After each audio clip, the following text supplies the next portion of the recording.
Hello, everyone, and welcome to the latest edition of the R&B Show. My name is Bruce Cologne.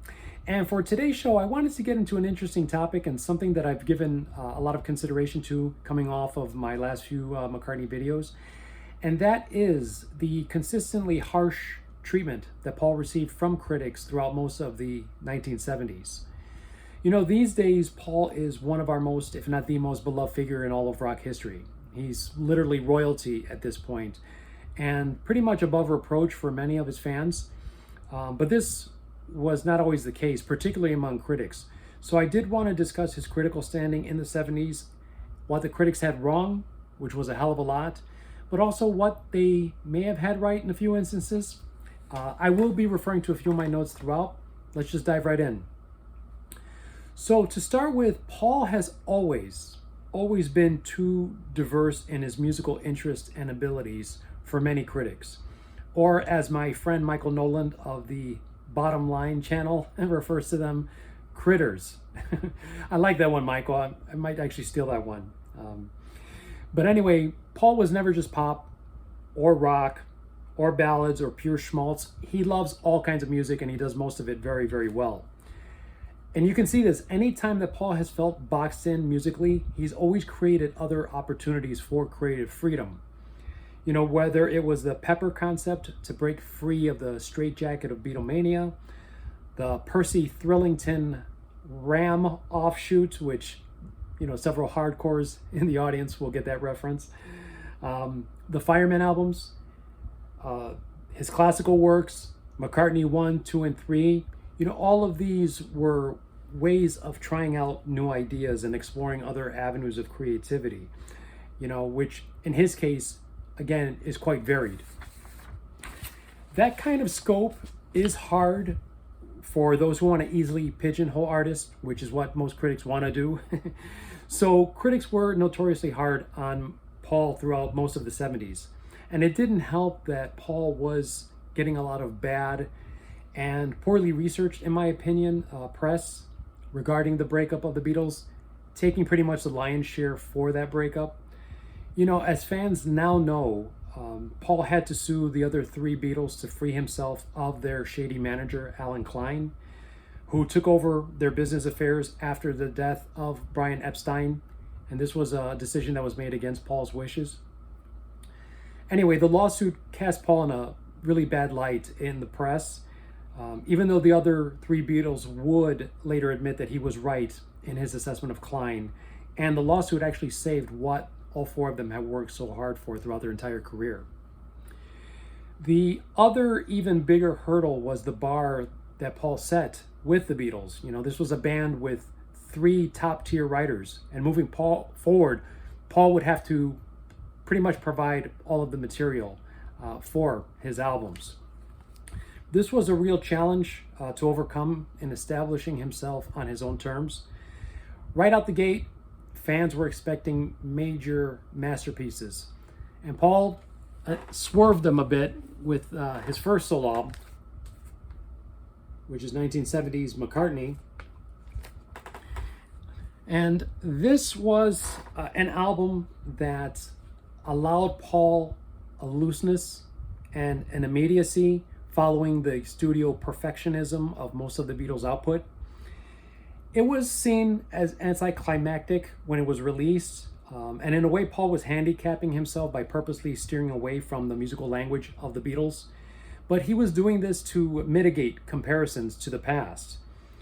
And since its release in 1970, the McCartney album has become something of a lo-fi classic, and definitely one of my favorites of his solo work. So the follow-up, which was Ram, was more of an all-out production, full of whimsy, melodic genius, lots of eccentricity, and shades of Brian Wilson's arrangement and production work. The songs overall were much stronger than those on McCartney, and the album as a whole is now seen as a masterpiece among many fans, and some say his greatest solo album. But again, at the time, critics were not kind.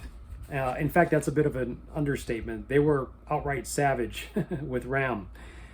And part of it was the continued residue of the post-breakup press, particularly the mudslinging back and forth between John and Paul, which was very public at the time. And, part of it was just Paul was making different kinds of music. He wasn't just rehashing the Beatles, even though Ram does have some Beatlesque touches here and there in terms of bigger choruses, bigger melodies, multiple turns, within a single song. It's an album that is equally bizarre and brilliant, and another favorite of mine. So having gotten those two albums out of the way, Paul decided to form Wings around himself and his wife, Linda. He wasn't quite ready to become an outright solo artist yet. That would come later in the beginning of the 80s and, past that. But at this point, Paul still liked being part of a group. He liked the team energy, the dynamic, the feedback. Even though in this case, he would unquestionably be the boss moving forward. I do plan to discuss the Wings albums in more detail in a future collaborative video with Michael Noland. But I'll just say that, again, early on, Paul faced a lot of resistance, and he showed real grit in pushing through a lot of the negativity. The purposely ramshackle wildlife was savaged. The more polished Red Rose Speedway was similarly dismissed, even though it was more of a commercial success. A lot of it due in large part to the mega hit single, My Love. But it wasn't really until 1973's Band on the Run that Paul fully recaptured his powers and created an album as consistent in quality as those in the Beatles canon. Even though each of the previous four albums, I think, was essential in getting him to that point. As was the classic Live and Let Die Bond theme song. All of this work was slowly rebuilding Paul's confidence and allowing him to test out new ideas on his terms. And, from Band on the Run onwards, there was no looking back for Paul. He knew how to make hit records again. His confidence was restored. And even his critical standing improved somewhat with Band on the Run and the subsequent Wings tour of 1976.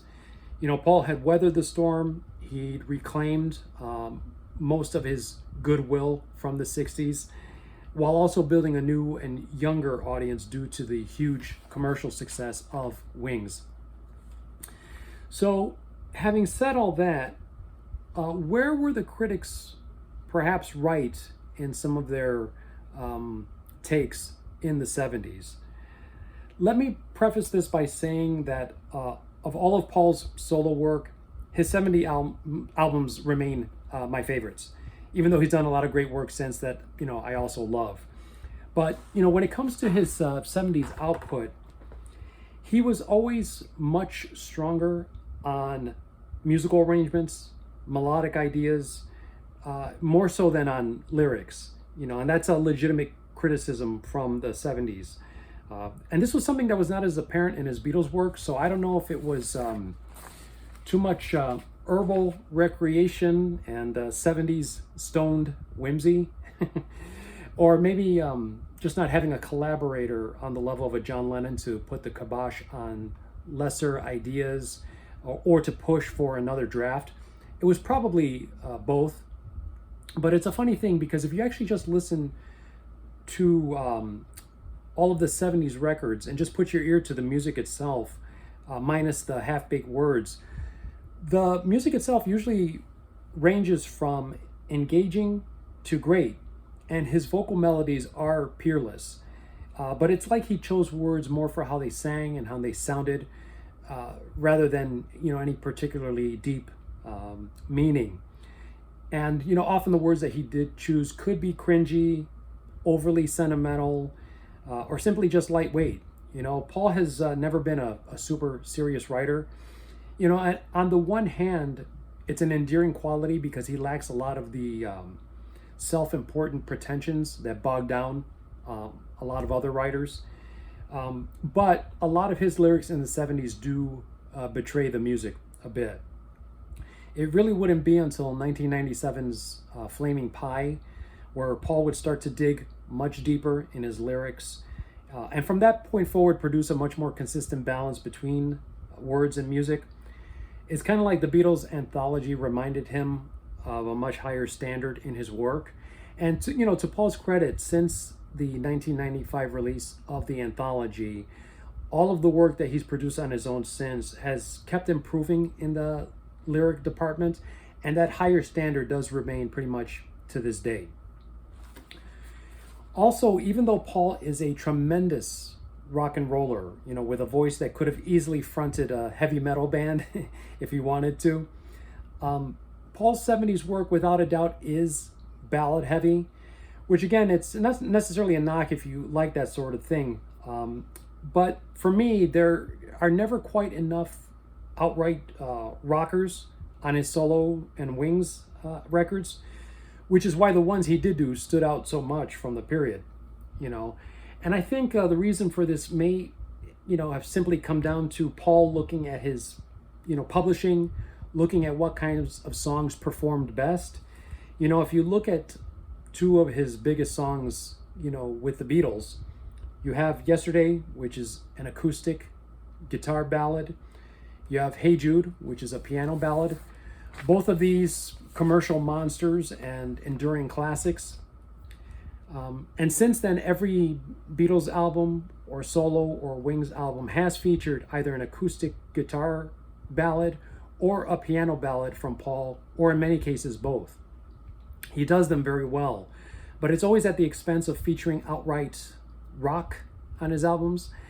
You got to keep in mind that this was the era of Led Zeppelin, Black Sabbath, Deep Purple. But then again, it was also the era of the singer-songwriter, easy listening yacht rock, as well as the well-crafted pop of Elton John. So, I guess context is king. Finally, and this is my criticism, I think leaving certain big singles off the Wings albums was another bad decision on Paul's part. It was well-intentioned, and it was a holdover from the Beatles' days of producing value for money and not ripping off fans by double dipping. But with albums being the dominant format in the 70s, that was an outmoded way of thinking. I just can't help but think like how much stronger an album like Red Rose Speedway would have been with a High, High, High on it, or Live and Let Die. How Junior's Farm would have elevated Venus and Mars to the level of Band on the Run. Mull of Kintyre, no doubt, would have made London Town a much bigger commercial success. Same with Goodnight Tonight for Back to the Egg. But, I guess some of that might be nitpicking, because in the end, all of those songs were huge hits regardless. And, no matter the praise or slagging that Paul got in the 70s, he still outsold nearly all his peers in that decade, which is, a great testament to his gift for a memorable tune. So those are my thoughts on Paul's 70s critters. Thank you again, Michael Noland. If you like the video, please hit the like button, as that helps with the YouTube algorithms and for recognition for our channel. Those of you who are new to the R&B Show, please subscribe if you like what you saw. Hit the notification bell so that you're alerted anytime new content drops. And please, most of all, share your thoughts. That's really been the most fun part of this process, and having this channel is hearing from fellow music lovers with all kinds of different opinions on this stuff. So it's always a pleasure hearing from all of you. There is more Beatles and McCartney content on the channel as well, so if you're interested, please go check those out. And finally, I do want to give a very, very special and heartfelt thank you to all of the new subscribers to the channel. Your support is greatly, greatly appreciated. So until next time, all of you, take good care, stay safe, and we'll see all of you again very, very soon. Peace.